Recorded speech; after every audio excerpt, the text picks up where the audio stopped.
When Germany launched Operation Barbarossa in June 1941, the scale of the invasion exceeded every previous military campaign in European history. 3 massive army groups, North, Center, and South, rove across a front stretching from the Baltic to the Black Sea. Their objective was not merely territorial conquest, but the complete dismantling of the Soviet state before winter arrived. German planners assumed that the Red Army would collapse within weeks, that Soviet industry would fall into disarray, and that the political system would disintegrate under the pressure of rapid mechanized assaults. Early successes seemed to confirm these expectations. Millions of Soviet soldiers were encircled and captured, hundreds of aircraft destroyed, and vast territories lost in the opening months. Yet despite these catastrophic losses, the Soviet Union did not collapse. What emerged instead was a protracted industrial and logistical struggle, one that the Soviet Union could not have sustained alone. As the front moved deeper into Soviet territory, the Red Army suffered from acute shortages of trucks, locomotives, high-octane aviation fuel, radio equipment, rubber, aluminum, food supplies, and basic industrial materials. While Soviet factories were being dismantled and transported eastward, the United States began delivering the first components of what would become the most extensive wartime aid program in history. By the winter of 1941, even before the United States entered the war formally, Lend Lease shipments were already flowing into Soviet ports. The initial phase of Barbarossa revealed a structural imbalance between German operational capabilities and Soviet logistical capacity. The Red Army's retreat stretched supply lines to the breaking point. The rail network was damaged, locomotives were destroyed or captured, and the remaining infrastructure struggled to move reinforcements and equipment across vast distances. Without a reliable system of transport, even well-equipped formations could not sustain offensive or defensive operations. This is where U.S. Lend Lease support began to shape the battlefield, not through dramatic battlefield weapons, but through the quiet, continuous movement of essential materials. American trucks, most famously the Studebaker models, became the backbone of Soviet mobility, enabling the Red Army to move artillery, ammunition, fuel, and troops quickly across shifting fronts. During the critical battles near Moscow in late 19, the Soviet Union faced one of its most precarious moments. German armored divisions approached the outskirts of the capital, threatening to break through the final defensive lines. Temperatures dropped sharply, roads froze, and the logistical capacity of both armies was severely tested. The Red Army, lacking winter clothing and motorized transport, struggled to reposition fresh units arriving from Siberia. U.S. shipments of winter boots, blankets, and insulated clothing arrived just as Soviet forces prepared for the counter. These supplies did not win the battle, but they enabled Soviet soldiers to fight under conditions that would have otherwise caused severe attrition. Another decisive contribution came in the form of aviation fuel. Soviet aircraft engines required high-octane fuel for maximum performance, particularly in the harsh winter air, where engine efficiency declined rapidly. U.S. refineries produced aviation fuel in quantities and purity levels that Soviet industry could not match during the opening stages of the war. This fuel allowed Soviet fighter units to maintain operational tempo and provided essential support for the defense of Moscow. Without it, Soviet air operations would have been severely restricted at a moment when air defense was critical to preventing German breakthroughs. As the front stabilized near Moscow, the Red Army began reorganizing its shattered formations. Soviet industry, relocated to the Urals and Siberia, slowly resumed production, but shortages persisted across every branch of the military. American shipments of aluminum, copper, steel, and machine tools were essential to restarting Soviet industrial output. These materials supported the construction of tanks, aircraft, and artillery systems that would later be critical in battles such as Stalingrad and Kursk. In many cases, US machine tools became the foundation of entire Soviet factories, enabling mass production to continue even as the war expanded. Rail transport presented another critical challenge. German offensives had destroyed thousands of locomotives and rail cars, and the Soviet railway system was unable to move supplies efficiently across the vast distances required by frontline operations. American shipments of locomotives and rail equipment engineered for rugged conditions helped repair and expand Soviet rail networks. These locomotives hauled fuel, ammunition, and reinforcements to frontline sectors, helping to sustain Soviet offensives and stabilize defensive positions. The ability to move resources rapidly became one of the defining advantages of the Red Army as the war progressed. At the same time, food shortages plagued the Soviet home front. Massive agricultural regions were occupied by German forces, and millions of civilians faced starvation. This crisis threatened not only the civilian population but also the soldiers at the front, whose rations were often inadequate. US shipments of canned meats, sugar, grains, and concentrated food supplements provided critical sustenance for Soviet troops. These shipments ensured that frontline units received consistent nutrition, enabling them to operate under extreme conditions during winter campaigns. Throughout the first year of Barbarossa, German intelligence consistently underestimated the impact of Lend Lease. German reports focused on Soviet production figures, failing to account for the logistical and material support flowing from the United States. As a result, German planners believed that Soviet strength was the result of endless manpower reserves rather than a combination of industrial reorganization and foreign aid. This miscalculation contributed to the continued commitment of German forces to extended offensives that their own logistics could not sustain. By early 1940, the Eastern Front had reached a point where the survival of the Soviet state depended not only on battlefield resilience but on the continued flow of supplies. U.S. Lend Lease aid, though still in its early phases, had already prevented several logistical collapses. It filled critical gaps in transport, fuel, food, and industrial materials. These contributions did not replace Soviet industry, but they enabled it to operate under conditions that would otherwise have caused systemic failure. The Red Army's capacity to remain in the field depended on a logistic foundation strengthened by American shipments. By the spring of 1940, the scale of the logistical crisis on the Eastern Front forced both the Soviet Union and the United States to intensify cooperation. The Red Army was rebuilding after catastrophic losses, but every major component of its supply system remained under severe strain. Factories in the Urals were producing weapons at increasing rates, yet production alone could not solve the deeper structural problems of transport, fuel, and industrial materials. U.S. Lend Lease shipment, initially modest, expanded rapidly through Arctic convoys to Murmansk and Arch, as well as routes through the Persian Gulf and the Soviet Far East. These supply lines formed the backbone of a transcontinental logistical network, unmatched in its complexity. One of the most transformative elements of this network was the continued influx of American trucks. As Soviet commanders prepared for summer and autumn operations, mobility became an essential component of strategic planning. The Red Army needed to move entire armies across hundreds of miles to reinforce endangered sectors or exploit breakthroughs, yet the Soviet automotive industry was unable to build vehicles in the quantities required. American trucks, primarily Studebaker, Dodge, and Ford models, filled this gap.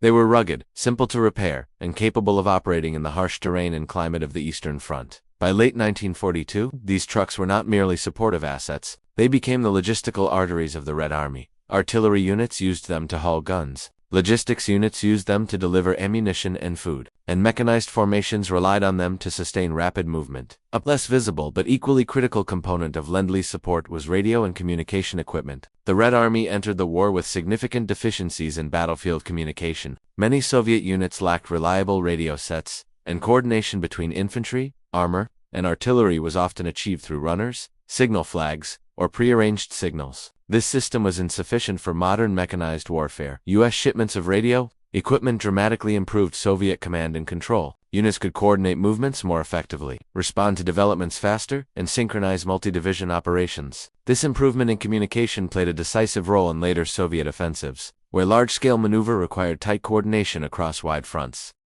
Industrial materials delivered through Lend Lease were equally vital. The Soviet Union needed aluminum for aircraft, copper for electrical wiring, rubber for tires and track pads, and machinery for factory production. U.S. deliveries of machine tools, precision instruments, and raw materials provided the foundation for expanded Soviet manufacturing capacity. Many Soviet aircraft, including fighters and ground attack aircraft, used aluminum sourced largely from American shipments. Electrical systems across tanks, trucks, and radios depended on copper imported through Lend Lease channels. Without these materials, Soviet industrial output would have stagnated at the levels of 1941. Unable to expand to meet the demands of prolonged warfare, food supply remained another critical problem. Agricultural losses were severe due to German occupation of fertile regions and scorched earth tactics employed during retreats. Civilians and soldiers alike suffered from shortages that threatened the stability of both frontline operations and the home front. U.S. shipments of processed foods, particularly canned meat, flour, sugar, and dried milk, helped stabilize Soviet rationing. These supplies enabled the Red Army to maintain reliable field kitchens and sustained caloric intake during long campaigns. The contribution of American foodstuffs became especially notable in 1942 and 1943, when Soviet agricultural output had not yet recovered and rationing remained strict. The Persian Corridor, stretching from the Persian Gulf to the Caspian Sea, became one of the most critical supply routes during this period. U.S. engineers, working alongside British and Soviet personnel, expanded ports, railways, and highways to facilitate the rapid movement of supplies. The corridor operated year-round and remained far less vulnerable to German interference compared to Arctic convoys, which faced constant threats from U-boats, aircraft, and severe weather. Through this route, vast quantities of vehicles, fuel, and materials entered the Soviet Union, sustaining operations at points thousands of miles from their place of origin. On the battlefield, German forces continued their drive into southern Russia, aiming to seize the oil fields of the Caucasus and the industrial city of Stalingrad. These operations further strained Soviet logistics. The Red Army needed to move large formations across immense distances to defend critical sectors. Lend-Lease trucks played an indispensable role in these movements. Soviet tank armies, which would later spearhead major offensives, relied heavily on American vehicle fleets to transport ammunition, fuel, and infantry support. Without a mechanized logistics system, Soviet armored thrusts would have remained tethered to railheads and vulnerable to German counterattacks. The battle for Stalingrad exposed the limits of German operational endurance and the growing strength of Soviet logistics. As the Red Army encircled the German Sixth Army, Soviet formations used Lend-Lease vehicles to transport supplies across the steppe, sustaining the tightening ring around the trapped German forces. American radios facilitated coordination among units maneuvering in harsh winter conditions. High-octane aviation fuel kept Soviet aircraft flying at a high operational tempo, providing air cover and reconnaissance during the While Soviet courage and leadership were decisive, the logistical capacity supported by U.S. aid ensured that the encirclement could be maintained through weeks of bitter fighting. German intelligence again underestimated the impact of these logistical improvements. Reports described increased Soviet mobility but attributed it solely to Soviet production. The idea that the Red Army was increasingly motorized due to foreign aid did not align with German preconceptions about Soviet capabilities. This miscalculation contributed to continued German offensives. In late 1942 and early 1943, operations that assumed Soviet forces lacked the logistical flexibility to execute multi-front counterattacks. In reality, US Lend Lease had already given the Red Army the tools necessary for rapid movement, operational coordination, and sustained supply. By early 1943, the character of the Eastern Front began to change. The Red Army had survived the initial onslaught, stabilized the front, and delivered a major strategic defeat. However, these achievements depended not only on Soviet industrial recovery but also on the consistent flow of American supplies. Lend-Lease trucks, fuel, radios, machine tools, locomotives, and food formed the invisible infrastructure behind every major Soviet operation. Without this support, the Soviet Union might have been able to resist, but would have lacked the capacity to launch large-scale counterattacks. The logistical transformation, initiated by Lend-Lease, set the stage for the next phase of the War I, in which Soviet forces would increasingly take the initiative. By mid-1943, the cumulative impact of US Lend Lease support had begun to transform the operational capabilities of the Red Army. The shift was subtle at first, emerging not through dramatic battlefield victories, but through improvements in mobility, communication, and logistical endurance. These enhancements became fully visible during the Battle of Kursk, the largest armored engagement in history, and the subsequent Soviet offensives that pushed German forces westward, while Soviet factories were producing tanks, guns, and aircraft at remarkable rates. The ability to move, supply, and coordinate these forces depended heavily on American trucks, radios, industrial materials, and fuel. During the Kursk campaign, the Red Army's defensive preparations required the construction of extensive fortifications, minefields, anti-tank zones, and artillery. The movement of materials, engineers, and labor forces across wide areas relied on extensive motor transport. Lend-Lease vehicles ensured that Soviet command could rapidly shift reserves, position artillery, and deliver ammunition during the prolonged battles. When German armored spearheads attempted to break through, Soviet mobile reserves responded swiftly, made possible in part by the increased availability of reliable trucks.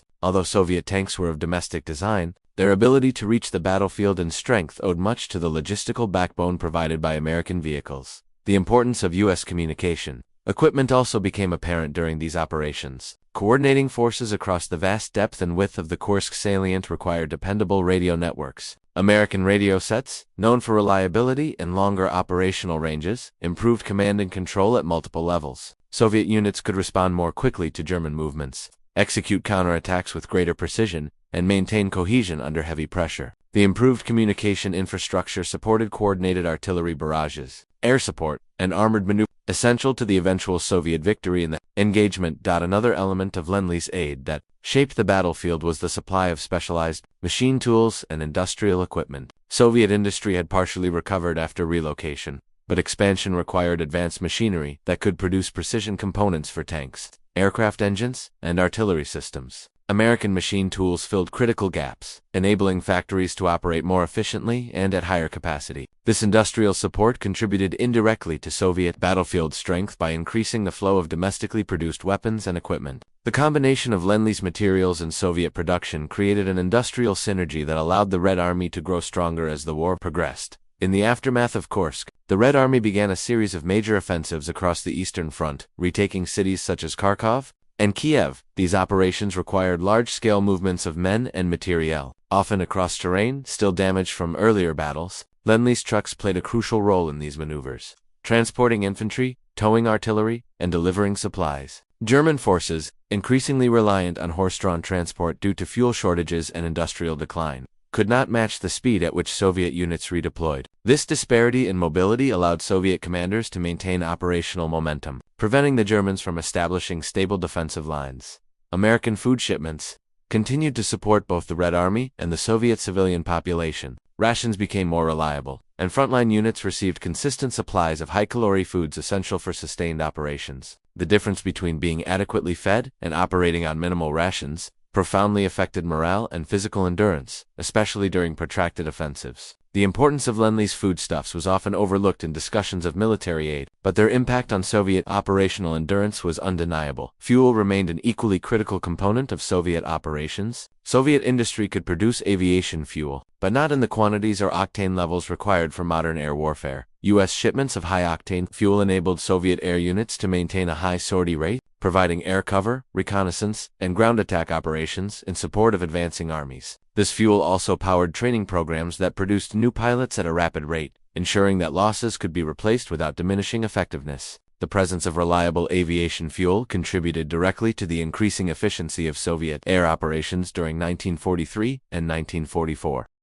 Locomotives and railcars supplied through Lend-Lease also became essential. The recapture of territory meant that rail infrastructure had to be rebuilt or repaired quickly. American locomotives, known for their durability and power, allowed the Soviet Union to move resources efficiently across vast distances. These locomotives supplemented the damaged domestic fleet, enabling the transport of entire armies, large quantities of supplies, and heavy equipment. As the Red Army advanced, railways became the primary arteries connecting frontline units with industrial centers in the east. The German army struggled to adapt to the increasing tempo of Soviet operations. Their divisions, weakened by earlier losses, lacked the fuel, vehicles, and manpower necessary to counter multiple Soviet offensives launched across wide sectors. German reliance on static defenses and horse-drawn logistics made rapid redeployment nearly impossible. In contrast, the Red Army's use of mechanized transport, much of it supplied by the United States, allowed Soviet commanders to execute deep operations designed to penetrate, encircle, and destroy German formations. Throughout Soviet offensive operations revealed a pattern. German lines would hold initially, but once Soviet breakthroughs occurred, German units could not retreat fast enough to avoid encirclement. This operational dynamic was impossible without a logistical system capable of sustaining high-speed advances. Lend-Lease transport vehicles gave Soviet commanders this capability. The Soviet concept of operational art, which required integrating large-scale movements of armor, infantry, and artillery across vast distances, became fully viable once adequate mechanization was achieved by the end of 1943. It was evident that the strategic balance on the Eastern Front had shifted irreversibly. The Red Army no longer operated on the brink of collapse, but had emerged as a powerful, mobile force capable of launching sustained offensives. German intelligence reported increased Soviet mobility, higher operational tempo, and improved coordination, but continued to underestimate the role of Lend-Lease aid. This ongoing misjudgment contributed to strategic errors that would become even more costly in the coming year. As preparations began for the major campaigns of 1944, Lend-Lease shipments reached unprecedented levels. The United States delivered thousands of additional trucks, tanks, aircraft, radios, food shipments, machine tools, and industrial materials. The Red Army entered the new year with greater logistical capacity, deeper mechanization, and more dependable supply lines than ever before. The stage was set for the largest Soviet offensives of the war, operations that would push deep into German-occupied territory and ultimately bring the war to the gates of East Prussia and beyond. The Red Army launched a series of massive coordinated offensives across the Eastern Front, operations that required an unprecedented level of logistical support. These campaigns, stretching from Leningrad to the Black Sea, were not merely tactical engagements, but enormous strategic maneuvers involving millions of troops, tens of thousands of vehicles, and vast quantities of ammunition, fuel, and food. The ability to sustain these offensives depended heavily on the backbone of transport, communication, and industrial support, strengthened by years of U S Lend Lease aid. As Soviet force concentration grew, so too did the demand for the very materials, tools, and vehicles that Lend Lease had supplied. One of the most decisive operations of this period was Operation Bagration, launched in the summer of 19, designed to destroy the German Army Group Center. Bagration became one of the most catastrophic defeats Germany suffered during the war. The Soviet plan required rapid breakthroughs, deep penetration, and swift exploitation by armored and mechanized formations. The mechanized exploitation phase essential to preventing German units from reforming their defenses relied heavily on motor transport. It was during this phase that American-supplied Studebaker trucks demonstrated their full strategic value. Soviet tank armies, once limited by scarce domestic transport vehicles, could now maintain operational tempo over vast distances. Artillery and infantry support units kept pace with armored elements, allowing breakthroughs to expand into deep encirclements. This increased mobility allowed Soviet forces to execute complex maneuvers across wide sectors, trapping and destroying German divisions before they could retreat. German units, bound by rigid command structures and constrained by chronic fuel shortages, were unable to regroup or counterattack effectively. The contrast in mobility between the two sides was dramatic. German units often relied on horse-drawn logistics and fragmented supply lines that could not keep up with the demands of mechanized warfare.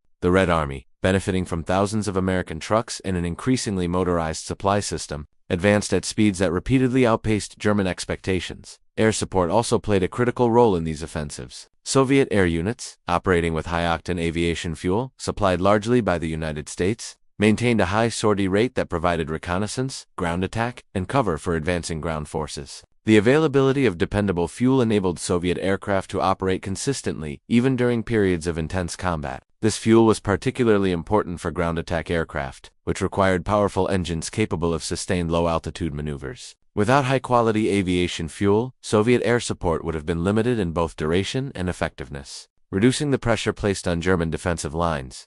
Industrial materials delivered through lead, copper, aluminum, rubber, and machine tools continued to underpin Soviet weapons production. As frontline operations expanded, the Red Army required increasing numbers of tanks, artillery pieces, self-propelled guns, and aircraft. American industrial materials allowed Soviet factories to maintain high production levels even as the scope of the war grew. Many components essential to Soviet vehicles and equipment, from electrical systems to specialized alloys, relied on resources imported from the United States. These materials ensured that Soviet production remained steady despite the intense demands of continuous operations. The importance of Lend Lease locomotives and rolling stock also increased. During 1944, as Soviet forces liberated territory, they encountered rail networks heavily damaged by retreating German forces. To sustain the advance, engineers had to repair or rebuild hundreds of miles of railways. American locomotives, built for durability and ease of maintenance, became essential for moving heavy equipment, supplies, and reinforcements toward the front. These locomotives helped restore long-distance logistical connections between Soviet industry in the east and the rapidly advancing armies in the west.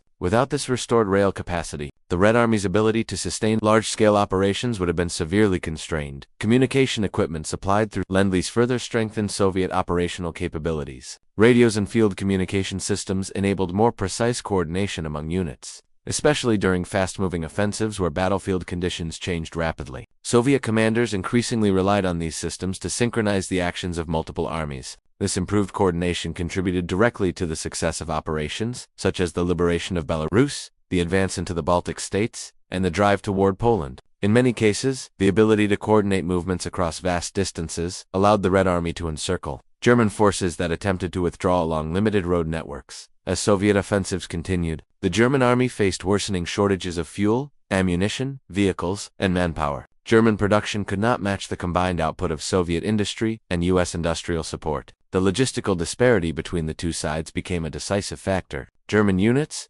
often reduced to a fraction of their nominal strength, could not respond to multiple Soviet breakthroughs. Their retreat was hindered by the lack of motorized transport and constant pressure from Soviet forces. In contrast, the Red Army's increasing mechanization, supported by Lend, enabled, sustained, pursuit operations that prevented the Germans from forming stable defensive lines. Food supplies also played a critical role in maintaining Soviet operational tempo during this period. American canned meats, grains, and other foodstuffs provided reliable nutrition to Soviet troops, especially during long offensives where domestic supplies were limited or disrupted. These imports reduced the strain on the Soviet agricultural system, allowing the Red Army to focus on combat operations rather than food shortages. The consistent availability of rations supported morale and endurance during physically demanding campaigns. The cumulative effects of Lend Lease had fundamentally altered the strategic balance on the Eastern Front. The Red Army had evolved from a force struggling to survive into a mechanized army, capable of sustained offensive operations across thousands of miles. American trucks enabled rapid advances. American radios enhanced command and control. American aviation fuel sustained air operations. American machine tools expanded industrial production. American locomotives strengthened strategic mobility. American food supported frontline troops. Together, these contributions created a logistical platform that the Soviet Union alone could not have built during wartime. As Soviet forces advanced into Eastern Europe, the German army retreated toward its borders, increasingly unable to counter the depth, speed, and coordination of Soviet operations. The transformation of the Eastern Front from a battlefield dominated by German initiative into a theater defined by Soviet operational superiority marked a turning point in the war. This transformation was rooted not only in Soviet sacrifice and industrial effort, but also in the vast and continuous support provided by the United States. By the final months of 1944 and the beginning of 1945, the Eastern Front had been transformed beyond recognition. What began as a desperate Soviet struggle for survival in 1941 had become a sustained, coordinated advance into the heart of German-occupied Europe. This transformation rested on three pillars: Soviet resilience and sacrifice, Soviet industrial relocation and recovery, and the massive logistical foundation provided by U S Lend Lease. The Red Army approached the borders of East Prussia and moved toward the Vistula and Oder rivers. The scale of Soviet operations reached levels that demanded a stable flow of supplies far beyond what domestic production and infrastructure alone could provide. The final campaigns, leading to Berlin, required immense quantities of ammunition, fuel, food, spare parts, communication, equipment, and transport vehicles. Soviet offensives spanned hundreds of miles, often involving multiple fronts acting in concert. These operations demanded an ability to sustain offensive pressure for weeks at a time, without pause, across terrain devastated by years of war. American trucks, now numbering in the hundreds of thousands, formed long columns carrying supplies to frontline units. They transported artillery shells, fuel drums, bridging equipment, repair tools, and infantry reinforcements across roads that would have been impassable for vehicles of lesser durability. The Red Army's operational depth depended on this motorized backbone, which was overwhelmingly Lend-Lease in origin. In addition to motor transport, the strategic movement of entire Soviet armies depended on locomotives and railcars supplied under Lend. As Soviet forces advanced westward, engineers restored, captured rail lines using U.S. equipment and components. These restored railways allowed Soviet command to reposition tank armies and shock armies rapidly, enabling them to maintain momentum even as the front shifted. The German army, increasingly dependent on a dwindling and fragmented rail system, could not match this mobility. US locomotives, built for rugged performance, hauled thousands of tons of supplies daily, ensuring that Soviet headquarters could keep their armies supplied regardless of distance from industrial centers. Food and essential consumables continued to flow into the Soviet Union, supporting both frontline troops and civilians in liberated territory. American shipments of canned meat, flour, powdered eggs, and other rations became a stable source of nutrition, freeing the Soviet agricultural system to focus on long-term recovery rather than immediate wartime demands. This consistent food supply maintained the endurance and fighting capability of frontline units during the demanding winter operations of 1944 to 1945. Without these imports, the Red Army would have faced significant strain as its operational pace accelerated. High-octane aviation fuel remained one of the most vital components of Lend-Lease aid. Soviet air operations in 1945 required a high tempo to support ground offensives, interdict German supply lines, and maintain air superiority over key sectors. U.S. fuel allowed Soviet fighter and ground attack aircraft to operate continuously even during intense operations. The availability of this fuel ensured that Soviet air units could provide reconnaissance and close air support essential to breakthrough and exploitation phases of the offensive. German air power, by contrast, had been reduced to a shadow of its former self due to fuel shortages and heavy losses. The Luftwaffe could no longer challenge Soviet aircraft effectively. American industrial materials, copper, aluminum, rubber, bearings, and machine tools continued to support Soviet production until the very end of the war. As Soviet forces advanced, factories in the Urals and Siberia ramped up output of tanks, aircraft, and artillery at unprecedented rates. Many of the machines used to produce these weapons were of American origin.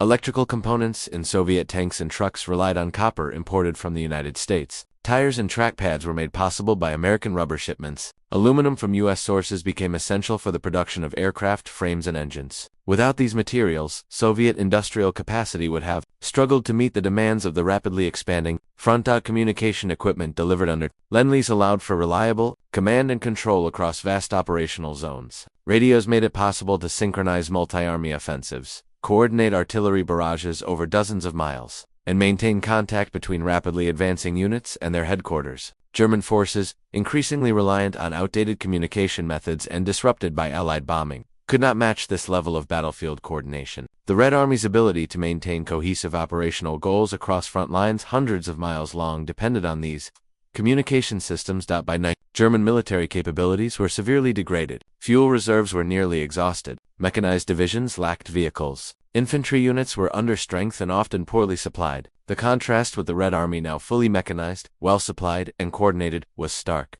This imbalance was not solely the result of Soviet industrial production or battlefield success. It was deeply connected to the continuous stream of U.S. supplies that reinforced Soviet operations at every level. Lend-Lease did not win battles on its own, but it made the victories possible by preventing logistical collapse during critical phases of the war as Soviet forces crossed into Germany. The impact of Lend-Lease on the strategic direction of the war became undeniable. Without US support, the Soviet Union could have continued to resist, but would have struggled to launch the large-scale offensives that pushed German forces back from Stalingrad to Berlin. The combination of American logistics and Soviet manpower created a partnership that fundamentally shaped the outcome of the Eastern Front. This partnership allowed the Red Army to sustain long offensives, exploit breakthroughs, and maintain pressure on German forces until the final defeat of the Reich. When Berlin fell and the war in Europe ended in May 9, Soviet leaders publicly downplayed the importance of Lend-Lease for political reasons. However, countless Soviet commanders acknowledged privately that without U.S. aid, the war would have lasted far longer and cost far more lives. The flow of trucks, railcars, radio equipment, food, materials, and fuel did not replace Soviet effort that enabled it. It ensured that the Eastern Front held in 1941 and 1942, that it advanced in 1943, and that it achieved decisive victory in 1944 and 1940-5. In the end,